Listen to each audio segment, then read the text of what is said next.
जब भी आप ये शब्द सुनते हैं मूर्ख, तो मन में एक प्रश्न उठता है, यार मूर्ख का मतलब क्या है।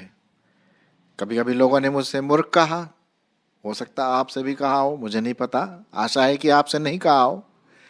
कभी कभी शायद हम क्योंकि मूर्खता का काम करते हैं तो लोग इसलिए मूर्ख कह देते हैं, फूल। कभी कभी हम मजाक में भी बोलते हैं, ये भाई तू मूर्ख है। ज़्यादा सीरियसली नहीं बोलते, लेकिन ऐसी मजाक में।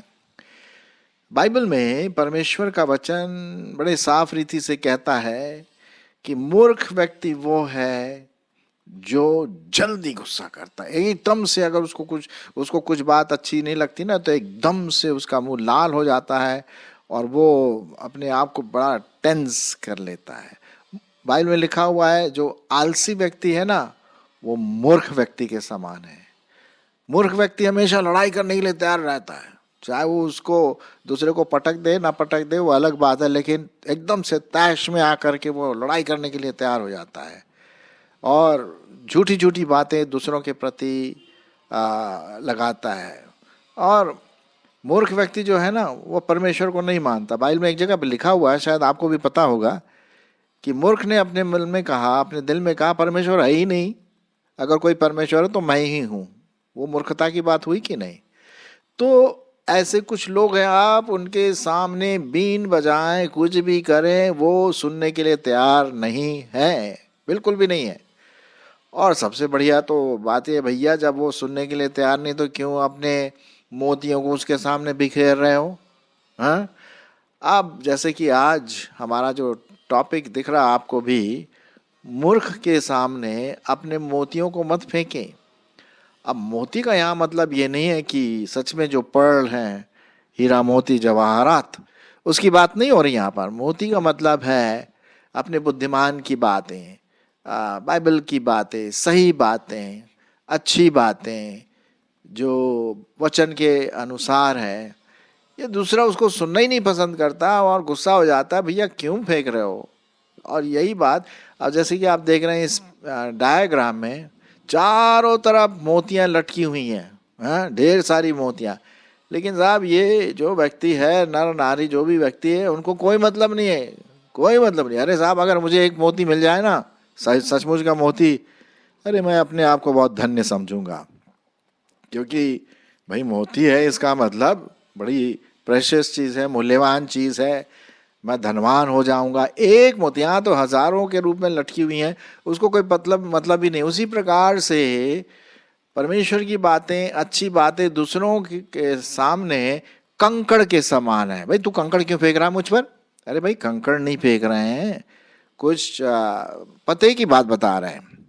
बाइबल इसके बारे में बहुत कुछ कहती है और मैं आपके सामने कुछ पदों को पढ़ने की कोशिश करूंगा और आप ध्यान से दीजिए। एक बार प्रभु यीशु मसीह ने खुद कहा, और सुन करके थोड़ा सा दुख भी लगता है और हंसी भी आती है। देख लीजिए, आप भी, आप जानते होंगे। मत्ती रचित सुसमाचार और उसका 7 अध्याय, मत्ती उसका 7 अध्याय और 6 पद। पवित्र वस्तु कुत्तों को न दो और अपने मोती सुअरों के आगे मत डालो, ऐसा ना हो कि वे उन्हें पांव तले रौंदे और पलट कर तुमको फाड़ खाएं। भयंकर है कि नहीं। और फिर यहाँ पर प्रभु यीशु मसीह ने जो एक चित्रण के रूप में, उपमा के रूप में बताया, वो मूर्ख व्यक्ति का जो इस प्रकार के जानवरों के समान है, जिसमें समझ नहीं है। हाँ, वो तो बस अटैक करने की सोचते हैं, अपने खाने पीने की सोचते हैं। अगर वो बात करो तो बात है, अगर ये अच्छे काम और वो काम, वो भैया मेरे पास ना लाना है, वो किसी और को देना। इस व्यक्ति के सामने बुद्धिमानी की बीन बजाना मूर्ख के सामने मोती फेंकने के बराबर है।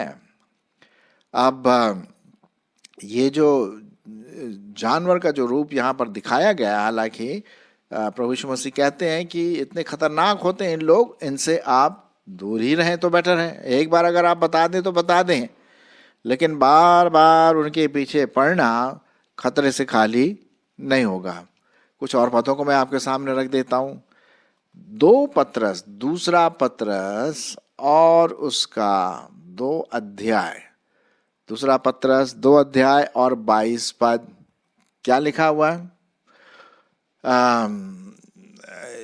मैं 21 पद से पढ़ लेता हूँ आपके लिए।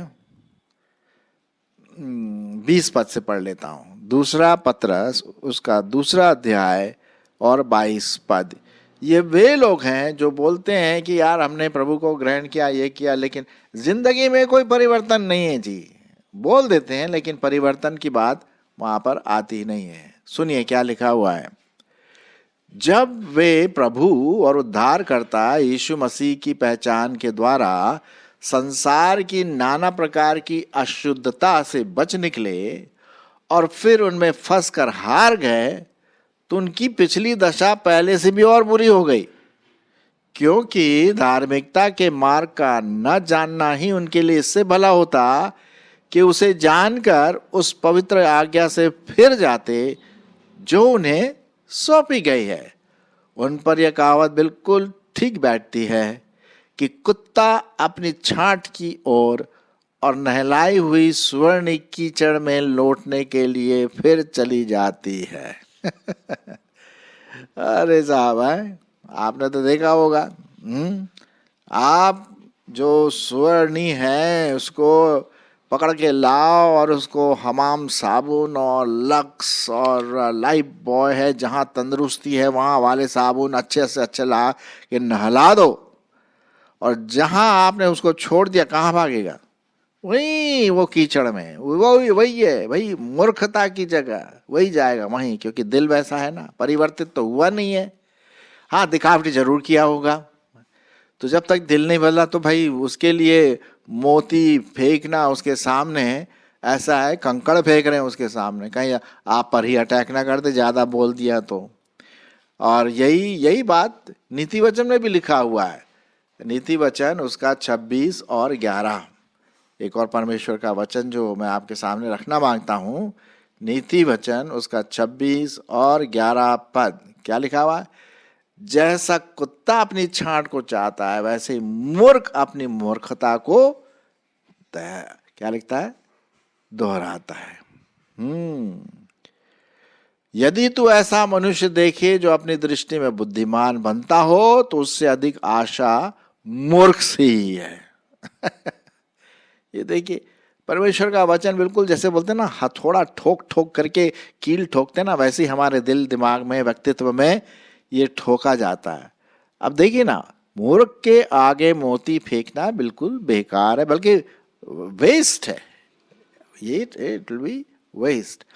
जो भी हम बुद्धिमानी की बात करते हैं, पहले तो हमें खुद बुद्धिमान होना है, परमेश्वर के वचन से भर करके आपको मुझको बुद्धिमान होना है। हम ऐसे शब्द, ऐसा व्यवहार, ऐसा व्यक्तित्व रखें कि वो परमेश्वर को भाए, समाज को भाए, इवन जो विश्वासी नहीं उनको भी भाए, है ना। लेकिन कुछ मूर्ख ऐसे हैं जो इन चीज़ों को बिल्कुल भी इसकी ओर नज़र नहीं दौड़ाते। आप बार बार बार बार बार बार उसके पीछे क्यों पड़े? मेरे साथ ऐसा कई बार हुआ, जो अब मैं नहीं करता। भाई मैं 1-2 बार बता देता हूँ और वो गुस्सा हो गया, भाई तू कौन होता है मुझे बताओ, पापी बताने वाला। ठीक है जी, माफ़ करना, लेकिन बाइबल में तो यही लिखा हुआ भाई, एक ही उद्धार करता है। हाँ, एक ही उद्धार करता, कोई उद्धार करता नहीं है, हैं? निकल जा सामने से। और गुस्से में वो अगर सामने से नहीं निकले तो शायद फिर फिजिकली वो मैं हैंडल कर। तो आपको ऐसे व्यक्तियों से दूर परे रहना। क्यों वो अपने मोतियों को फेंक रहा है? भाई उनको बताओ जो कुछ सोचेंगे, हाँ यार ये बहुत अच्छी बात है, मैं इसके बारे में सुनना मांगता हूँ। जरूरी नहीं कि वो विश्वास करे, कोई बात नहीं, लेकिन आपका काम, मेरा काम परमेश्वर का वचन मोती तो सुनाना है। लेकिन अगर वो बार बार रोकता है और टोकता है और गर्म हो जाता है, लड़ाई करने के लिए तैयार होता है, बुद्धिमानी की बात यही है भैया, मोती मत फेंको उसके सामने, क्योंकि वो इस अवस्था में नहीं है।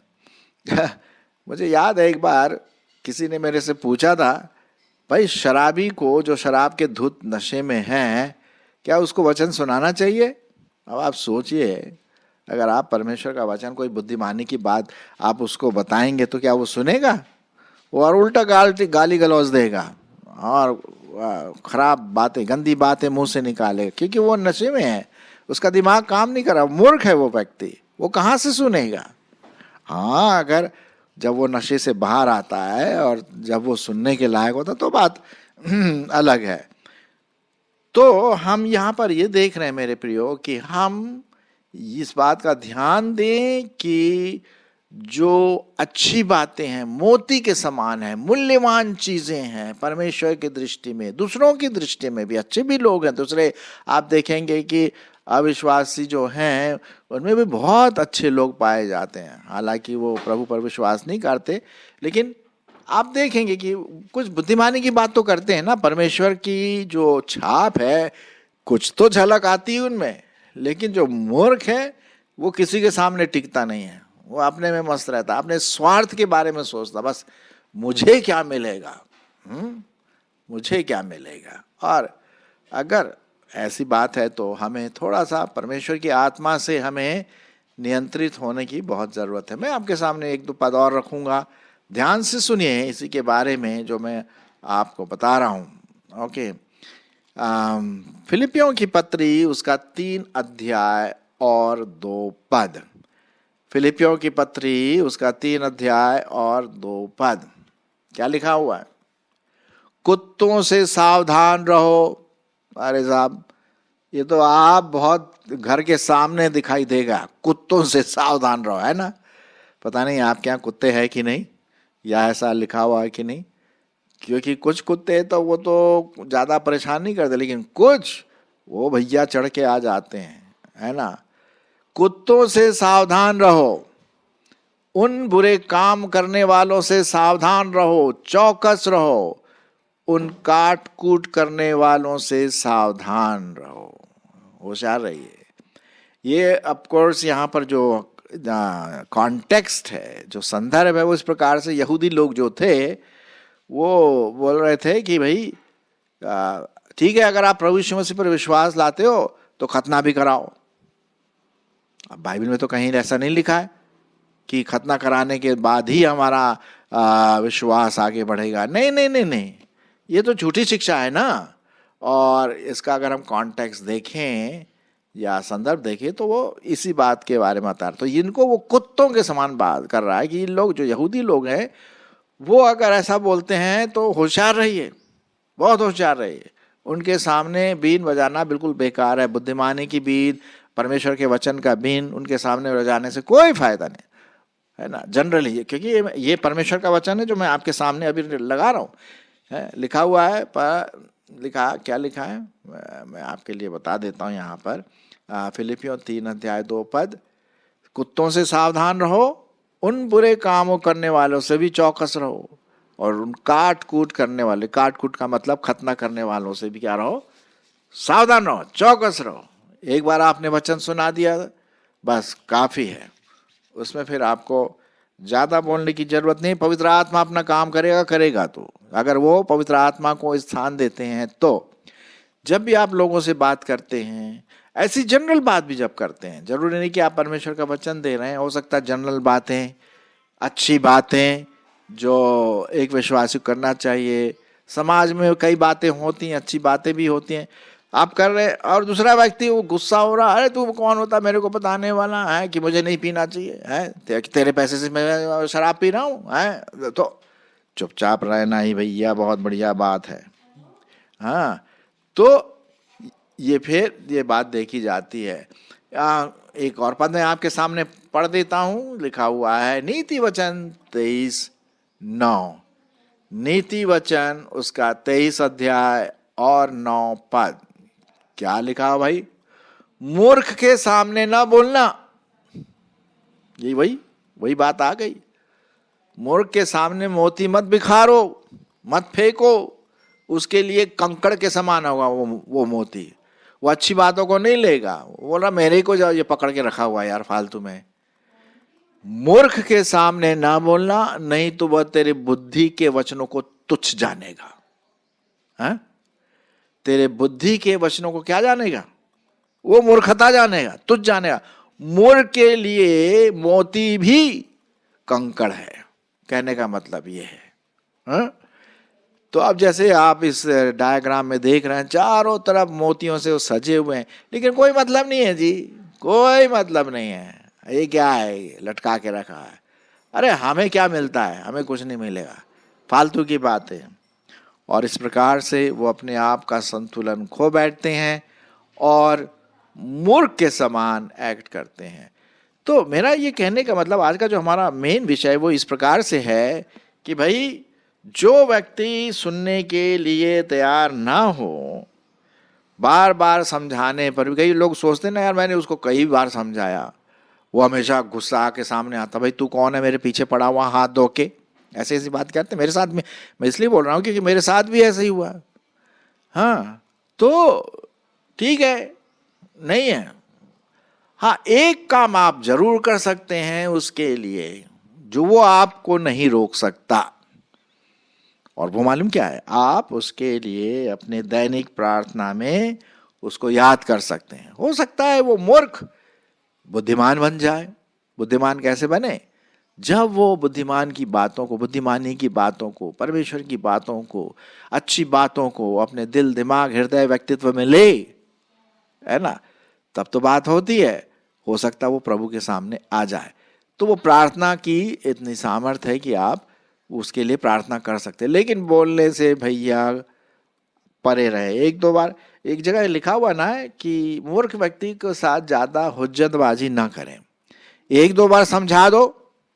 हाँ अगर वो समझने के लिए तैयार है, उसके पास सुनने के कान हैं, मेरा कहने का मतलब सुनने के कान का मतलब ये नहीं, कान तो हम सबों के पास है ना, है? सुनने के कान का मतलब है कि वो आपकी बातों को ध्यान से सुन रहा है, ठीक है।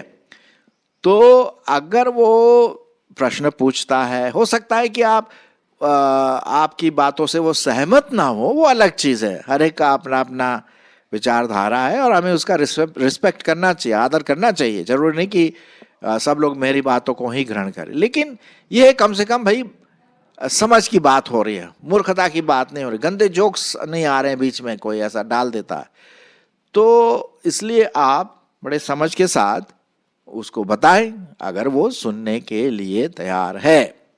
अब वो सुनने के लिए तैयार ही नहीं है तो फिर वही बात हो गई ना, मूर्ख के सामने मोती मत फेंको। कभी कभी क्या होता है कि विशेष करके अगर आप 3-4 लोगों के बीच में बैठ जाते हैं और फिर धीरे धीरे जोक्स शुरू हो जाते हैं, मजाक होता है ना जोक्स बीच अपने लोगों के बीच में, और फिर क्या होता है कुछ गंदे जोक्स शुरू हो जाते हैं और धीरे धीरे बड़ा गंदा सा माहौल हो जाता। एक विश्वासी व्यक्ति वहाँ पर बैठना ठीक नहीं है, या अपने विचार को वहाँ पर रखना कोई मतलब बुद्धिमानी की बात है। एक बार बता सकते हैं भाई साहब देखिए हम लोग कहीं और निकल रहे हैं, ये गंदे जोक्स मेरे ख्याल में ठीक नहीं है। भाई तू कौन आता है, अगर तेरे को नहीं सुनना तो निकल जा यहाँ से, अपना रास्ता नाप।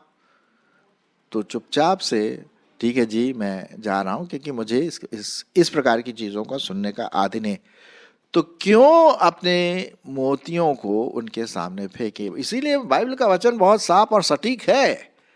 नीति वचन नहीं ना, भजन संहिता उसका पहला अध्याय बहुत ही इम्पोर्टेंट है। भजन संहिता उसका पहला अध्याय और उसका पहला पद बहुत इम्पोर्टेंट। जरा सुनिए क्या लिखा हुआ। अरे जी क्या ही धन्य है वह पुरुष जो दुष्टों की युक्ति पर नहीं चलता, मूर्ख के साथ नहीं बैठता, और न पापियों के मार में खड़ा होता, और न ठट्ठा करने वालों की मंडी में बैठता। क्योंकि वहाँ तो मूर्खता की बातें होंगी, हैं, गंदी बातें होंगी, गंदे जोक्स होंगे। तो भाई वे व्यक्ति वहाँ बैठता ही नहीं है। अपनी बुद्धिमान मन को लेकर के वहाँ मूर्खों के बैठने से क्या फायदा। तो निकलो भैया, और परमेश्वर के वचन पर वो ध्यान देता रहता है ना।